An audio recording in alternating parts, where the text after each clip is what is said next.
আসসালামু আলাইকুম। যে যেখান থেকে আমার ভিডিওটা দেখছো সবাইকে আমার চ্যানেলের পক্ষ থেকে স্বাগতম জানাচ্ছি। আজকে আমি তোমাদের সাথে শেয়ার করতে যাচ্ছি মিহিদানার মতিঝিল লাড্ডু। একেবারে পারফেক্ট আর একেবারে দোকানের মতন টেস্ট হবে। তাহলে চলো কথা না বাড়িয়ে রেসিপিটা শেয়ার করি। প্রথমে একটা মিক্সিং বলা নিয়ে নিচ্ছি, 2 কাপ বেসনটাকে চেলে নিচ্ছি, তাহলে ব্যাটারটা গুলাতে খুব সুবিধা হবে, ভিতরে কোনো লাঞ্চ থাকবে না। তো বেসনটাকে আমার চেলা হয়ে গিয়েছে, এটাকে আমি 1 চা চামচ লবণ দিয়ে দিয়েছি। এটাকে দিয়ে এখন খুব ভালোভাবে এই বেসনের সাথে কিন্তু মিক্স করে নিচ্ছি, আর অল্প অল্প পানি দিয়ে এটাকে একটি ব্যাটার তৈরি করে নিচ্ছি। এর সাথে কিন্তু এই পর্যায়ে আর কিছুই ব্যবহার করা লাগবে না, আস্তে আস্তে স্মুথ একটি ব্যাটার তৈরি করে নিয়েছি। এদিকে চুলায় প্যান বসিয়ে দিয়েছি, তাতে অল্প পরিমাণে রান্নার তেল দিয়েছি, আর এইভাবে একটি চামচের সাহায্যে অল্প অল্প করে ব্যাটার দিয়ে একেবারে লো হিটে রেখে এটাকে ভেজে নিতে হবে, যাতে ভিতর থেকে খুব সুন্দরভাবে কুক হয়ে যায়।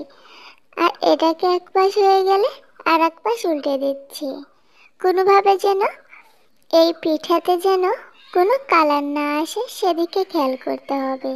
একটু ঘন ঘন উল্টে পাল্টে দিতে হবে, তাহলে এটায় কোনো কালার আসবে না, আবার ভিতর থেকে কুক হয়ে যাবে।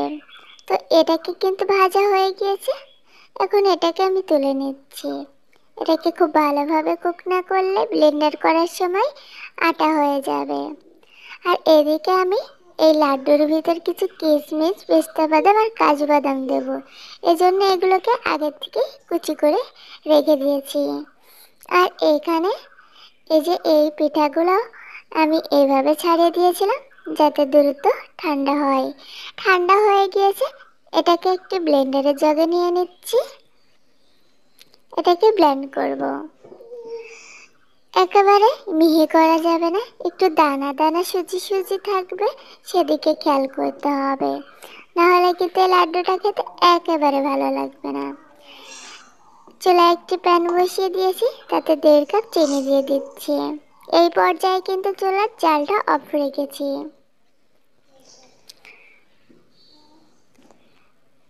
তো চিনি দিয়েছি আর সাথে দিয়ে দিচ্ছি 1/2 কাপ পানি।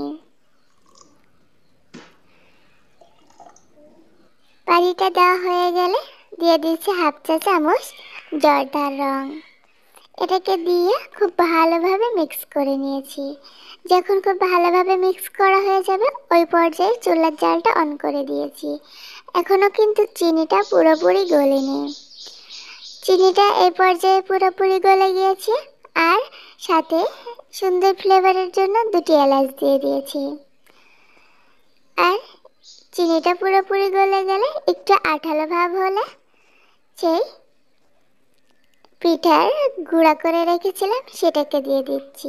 এটাকে নিয়ে এবার কিছুক্ষণ এই শিরার সাথে জাল করে নিচ্ছি।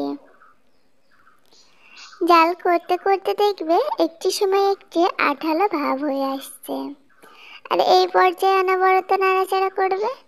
যখন দেখবে নাড়তে নাড়তে এমন একটি আঠালো টেক্সচার চলে এসেছে, ওই পর্যায়ে 2 টেবিল ঘি দিয়ে দিচ্ছি আমি। ঘিটা দিলে সুন্দর একটা ফ্লেভার আসবে। তো এটাকে দেওয়া হয়ে গিয়েছে, এবার এই ঘির সাথে খুব ভালোভাবে এটাকে খুব সুন্দর করে মিক্স করে নিচ্ছি। একটু সময় নিয়ে করতে হবে, তাহলে কিন্তু এই মতিঝিল লাড্ডুটা একেবারে পারফেক্ট হবে। ঘিটা মিক্স করা হয়ে গিয়েছে, এবার যে কুচিয়ে রাখা বাদামগুলো দিয়ে দিচ্ছি। এগুলো দিয়ে খুব ভালোভাবে মিক্স করা হয়ে গিয়েছে। এখন এটাকে একটি ঢাকনা চাপা দিয়ে 10 থেকে 15 মিনিট রেখে দিতে হবে একেবারে লো হিটে।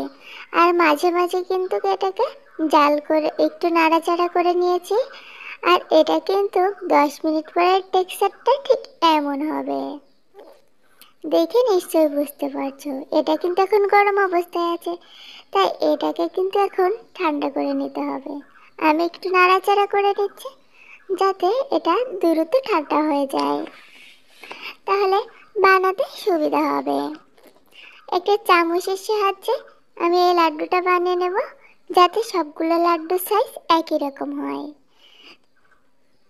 তো হাতের তালুতে নিয়ে গোল গোল করে নিতে পারো। তোমরা চাইলে কিন্তু বরফির শেপেও এই লাড্ডুটা বানিয়ে নিতে পারো ইচ্ছা মতন, তবে লাড্ডুকে লাড্ডু শেপ দেওয়াই ভালো। তো সবগুলো লাড্ডুর শেপ দেওয়া হয়ে গেছে, আর উপর থেকে আবার একটু পেস্তা বাদাম আর কাজু বাদাম দিয়ে দিয়েছি। বাস রেডি হয়ে গেল।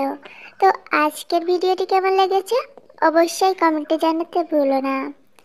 আর এই দেখো, এই প্লেটে কিন্তু সবগুলো লাড্ডু একসাথে রেখেছি, দেখে নিশ্চয়ই বুঝতে পারছো কতগুলো লাড্ডু হয়েছে। আর এটি গরম অবস্থায় একটু নরম থাকবে, পুরোপুরি ঠান্ডা হয়ে গেলে একেবারে সুন্দর টেক্সচারে চলে আসবে। ভিডিওটি ভালো লাগলে অবশ্যই চ্যানেলটিকে সাবস্ক্রাইব করে দিও আর একটি লাইক করে দিও, পেজটিকে দেখলে ফলো করে দিও।